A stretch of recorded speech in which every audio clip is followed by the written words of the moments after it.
Now, getting into our first segment of the day, we're going to be doing a little bit of a preview / reaction to the Seoul Series that just took place between the LA Dodgers and San Diego Padres. We're going to be starting with that series as the Dodgers also open the year as the betting favorites on most websites. So, getting into them here, they just faced the Padres for a 2-game series in Seoul, South Korea. First MLB game played in South Korea, and they end up splitting the series with a 5-2 win yesterday and a 15-11 loss this morning. This morning did highlight some questions that if you are going to be a doubter of the LA Dodgers, you could very possibly look to their defense, where we saw Max Muncy really struggle in this game at third base, where he had 2 errors that contributed to the Padres putting up 15 runs against them. It of course didn't help that Yoshinobu Yamamoto's MLB debut went very poorly, which we will be getting into. But for the Padres here, if you look at the overall situation in terms of their defense, it's a pretty tough position where Muncy has never been an incredible defender, but has seen his game tail off on that side of the ball a little bit over recent seasons. And now for them, the designated hitter position is of course locked up for the foreseeable future, as the Dodgers signed Shohei Ohtani to a 10-year contract. And of course, Ohtani probably going to eventually become a one-way player, but I would argue that he's more likely to become a full-time hitter than he is a full-time pitcher. We'll see with that, but Ohtani is one of the greatest hitters in the game of baseball, and I think that that is just probably why we're going to see, as good as he is pitching as well, hitting is where he reaches his historical marks, and I would imagine that that is going to be the case long term, which does make the future for Muncy, if he can't figure it out on the defensive end, a little bit cloudy in terms of remaining with the Dodgers long term. But we also saw a change in the Dodgers lineup as of late, where they made the decision to play Mookie Betts at shortstop as opposed to second base, which was initially thought to be the case. Mookie has won 6 Gold Glove awards playing in right field throughout his career, but last season, late in the year, we saw him start to play second base because they have some extra guys in the outfield that they feel like they want to prioritize from an offensive position here, where they can have a little bit more flexibility. And we're talking about a Dodgers offense that is really loaded with talent. So in a lot of ways, this does make sense for them. But it was initially supposed to be that Mookie would be playing second this year, but Gavin Lux, who they initially had slated at shortstop, was really struggling with some accuracy issues throwing to first base from the shortstop position, and now the Dodgers are deciding to roll Mookie out at the shortstop position, which is, of course, a big ask for somebody who is entering his 30s and has never played the position there professionally, and especially this late into the process of starting up the season. Now, of course, very long season, so I'm sure he will have plenty of time to fully adjust to it by the time that the meaningful baseball games that the Dodgers are hoping to play will actually take place here. But is definitely an interesting story here. Mookie is an incredible athlete. I think he's going to figure it out. From the game this morning, you saw there were a couple plays where he did bobble the ball a little bit. On one of them, he was able to recover and still beat the runner to second base anyways and force the out. So there's going to be an adjustment period, but I do trust Mookie, the athlete, to be able to figure it out when it calls for it for the Dodgers here. They also do still have Miguel Rojas on the roster, who was their go-to shortstop for the majority of last season. So if things were to really turn sour on them, they do have a backup option. And again, we have Mookie here, who has plenty of experience in the outfield. They just feel that the options they can have offensively with Jason Hayward and James Outman, playing them in the outfield, is just better suited for what they're looking for from their team. But again, I do think that there are a little bit of question marks surrounding their defense, especially with Max Muncy going forward. The Dodgers' calling card, though, last season was offense, and their production should be taking a step forward this year, adding Shohei Ohtani, one of the best hitters in MLB history, and being able to play Mookie at shortstop. Now, granted, it doesn't mean all that much. They just traded Lux for Mookie in the infield, at least to start the season, but Mookie's going to be the best offensive production in the MLB in terms of the shortstop position, most likely, that is. He's off to an incredible start through these first just two games, but that's because Mookie is an incredible offensive player, and you don't see shortstops in today's MLB really put out the type of play that we have seen from Betts over the past handful of seasons. Again, adding Ohtani to that just makes them that much more dangerous. Now, there are also some questions in terms of their pitching, just because of the way that last season played out. Now, it's tough to judge them fully because of the fact that they had Dustin May, Tony Gonsolin, and Walker Buehler all injured during their postseason run. Julio Arias, that is, he was arrested during the season, so he was unable to play as well.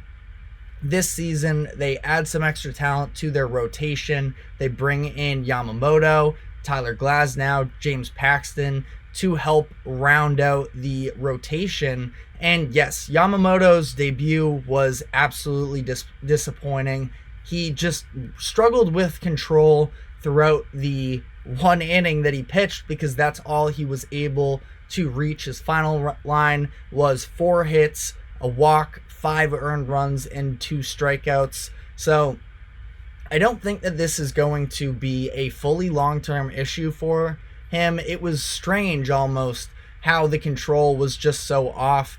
I believe it probably had something to do with nerves, not that we can make all the excuses in the world for him, but I don't think that this is going to be the full version of Yamamoto that we see in the MLB this season. The Dodgers have a lot of talent in their pitching core, and they did last year as well.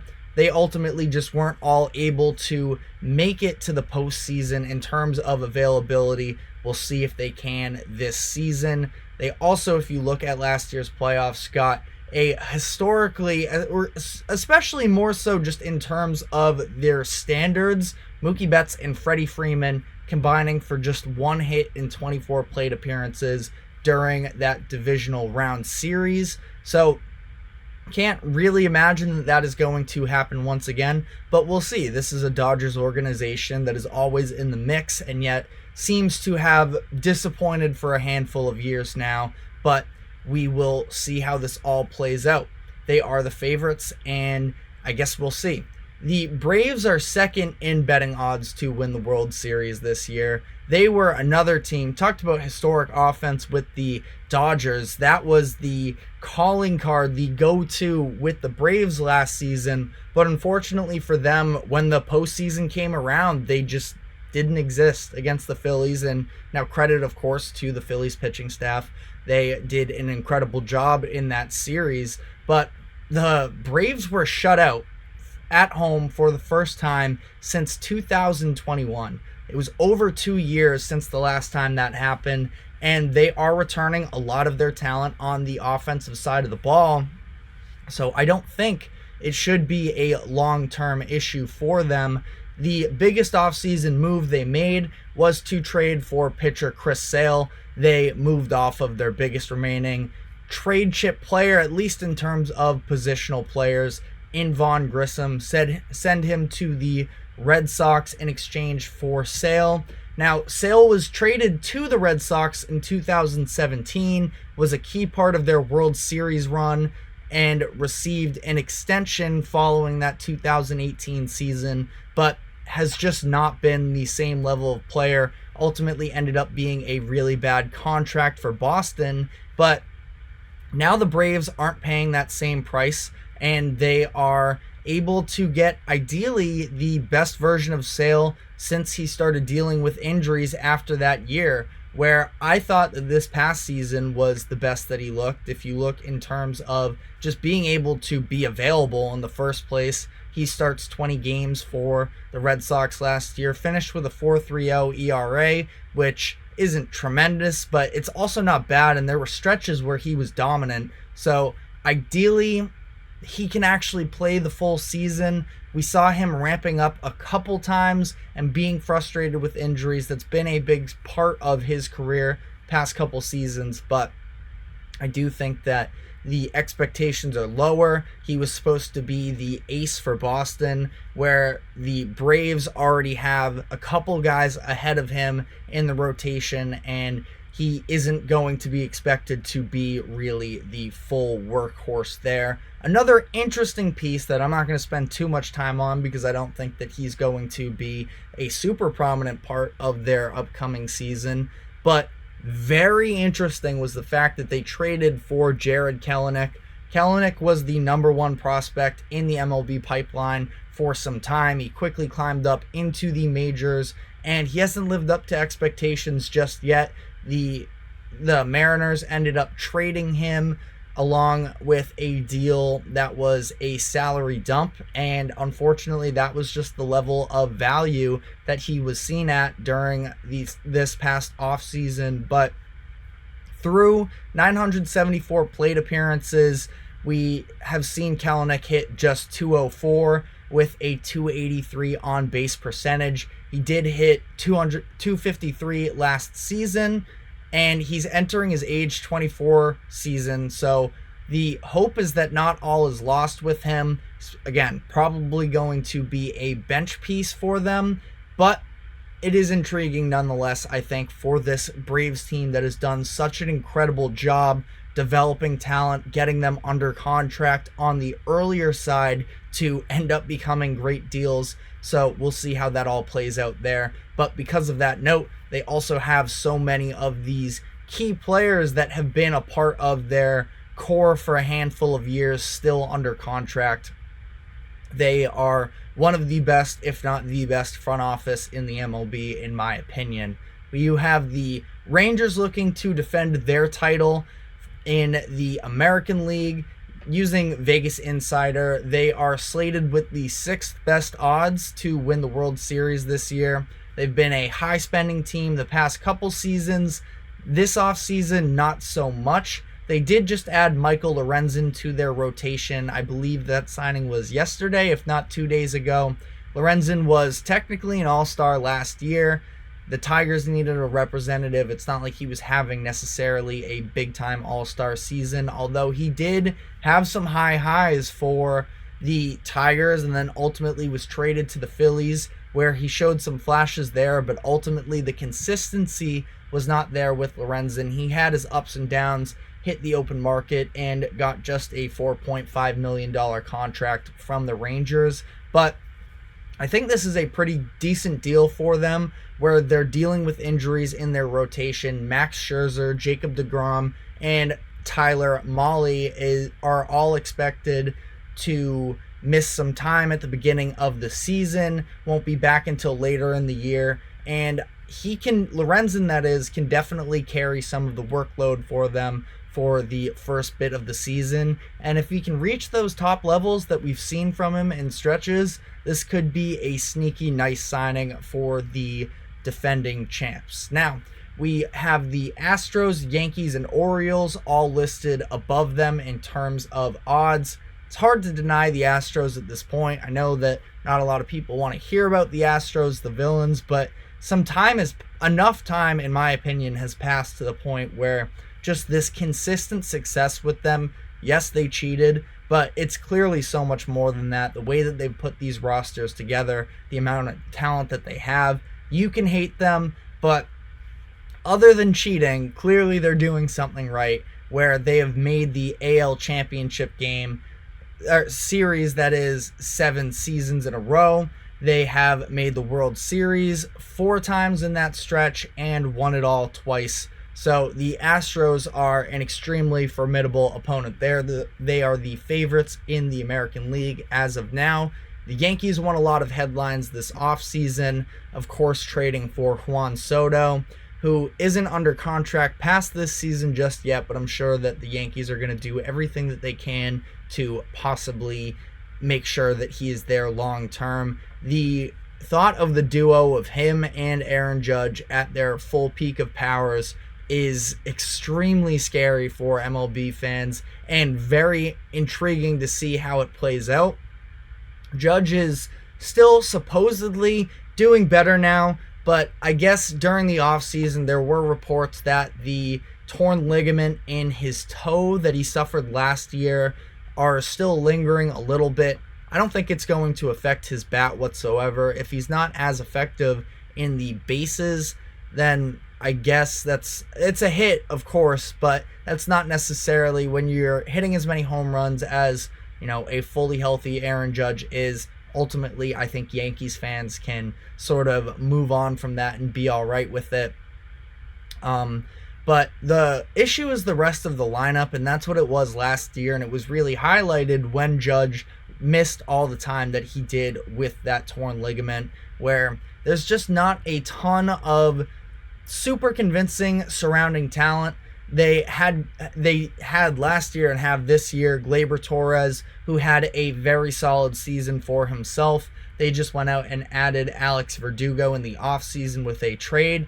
Verdugo has been a very solid bat for the Red Sox over the past couple seasons, but ultimately outside of that, can't definitively say I have confidence in any individual player. Now, if Anthony Volpe can develop for them, that would be a huge addition, but I don't know.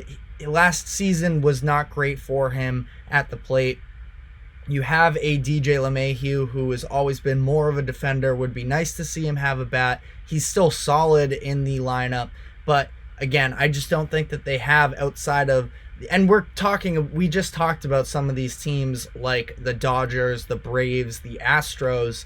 I don't think anybody's going to argue, take the top 2 players out of each of those lineups. There's a big difference between the depth of the rest of the batting orders than there is with the Yankees. But the Yankees also added Marcus Stroman this offseason to add to their starting rotation. Garrett Cole could be in contention for a Cy Young Award. For Yankees fans, seeing Nestor Cortez bounce back this season would be a big development for them as well, but I guess we'll have to see on that. Now, last season, we saw these Cinderella runs in the postseason with Texas and Arizona. So, as we know, baseball is a funny thing where sometimes teams just get hot and you have the starting pitching and you get some hitters get hot. Nothing can stop a team. So I'm boring. I'm going chalk in terms of my expectations. I would go Dodgers and Astros to come out of the National League and American League face off in the World Series. But let me know what your thoughts are on the potential World Series matchup, because I think we are primed for a very nice season here ahead. But we're going to be taking our first break, and when we come back, we're going to be diving into the massive story around Shohei Ohtani and his translator committing a big-time crime, robbing him of $4.5 million. So we'll be getting into all of that on the other side. Stick with us.